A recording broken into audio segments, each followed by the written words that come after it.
What do you think about the May stats? Zen, any surprises there? Anything that you're sort of like, No, I think it's a given. I think this is probably where we'll peak for the year. That's kind of been my thesis. okay, Like I think it was a little bit shy of 1.2 mil on average. They mhm. had the detached homes up like $300,000, I think, in the city. And this is normal. And then we'll probably slow down in the summertime, pick back up a little in the fall, not make it as high because the demand's already sucked out. And then you got a looming recession, and then voila, that's it. This is all expected. Simple. I was even preparing a lot of my clients for like buying or like selling. I'm like, look, you're not going to get these May numbers again. I think they're out. They either wait to the fall, hope for something a little bit better, and when you're buying them, you'll be less competitive. Don't FOMO into something. Yeah. Yeah. I'm a bit telco. Detached numbers, clearly a bunch of more expensive properties were selling, right? Some of the Always, higher always. end stuff, people were confident. They saw a lot of frenzy buying. So they thought, okay, well, if that guy's buying for that much money, then it must be safe for me to spend $2.3 million on this place. Yeah, you even look at stuff like in Midtown or like just go to the Lee side. There's like so many properties that came up and they all sold, right? That's going to Hmm. skew your average way higher because your starting point's like 2+ mil, Hmm. So what right? is And that? Is then, that the smart money getting out now? The oh, ones I that don't know. figured they missed their opportunity, they got out now.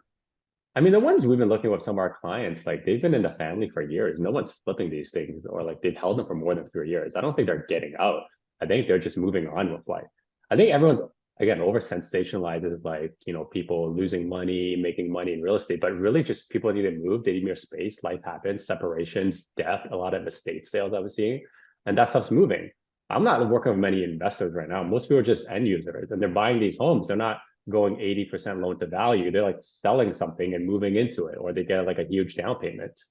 So like I Hmm. don't see anyone going 80% loan to value at 5% at these current prices. It's just if you're in the market, you increase your mortgage by $200,000-300,000, you take out the equity from your existing, and voila, you're good. You're not like burning a hole, or your mortgage payments are like triple or anything. I think it's a little bit all overblown. Same with kind of like That just was like happening though, oh, I mean, it was when the with the interest rates were 2% really interest low, a rates. hundred Yeah. percent, a Yeah. hundred percent. But now, not anymore. And like this whole like negative amortization thing, I think is a little bit overblown too. Like, yeah, we have negative amortization properties too, but like, cool. Like, is it going to fix itself by the time I get there? Probably. Will I wait until the last minute and then like get screwed over? No, I'll probably liquidate or refinance at some point and then call it a day.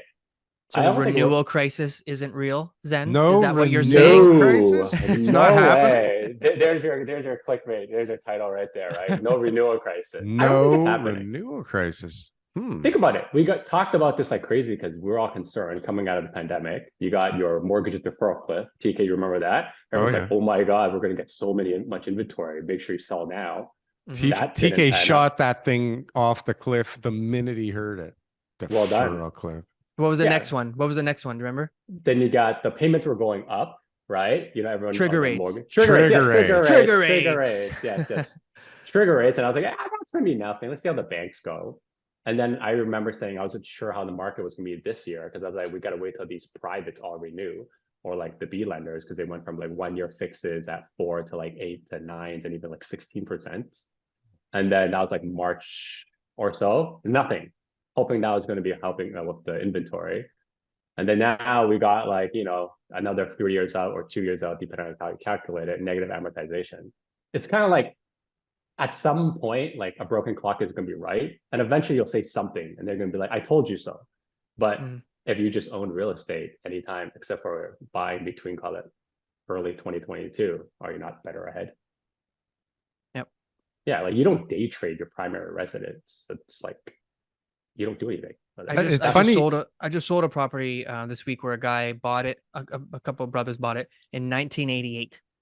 Okay, for 190,000.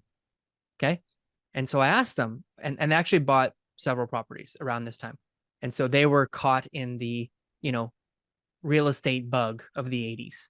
Yeah. And I said, like, how the heck did you guys get through the 90s? Because they're telling me, they're just like, we remember when this went down to like 120, like they just watched their investment like shrink to nothing. And obviously interest rates and all that kind of stuff too. And they weren't heavily leveraged. They were able to kind of get in. They had the right amount of LTV, to be able to withstand it. They were brothers, so they had different incomes to be able to support it. They rented out the properties. low rents, like never raised rents. It was a real, like, type of tight situation. And now they're cashing out. And so I look at people now like that.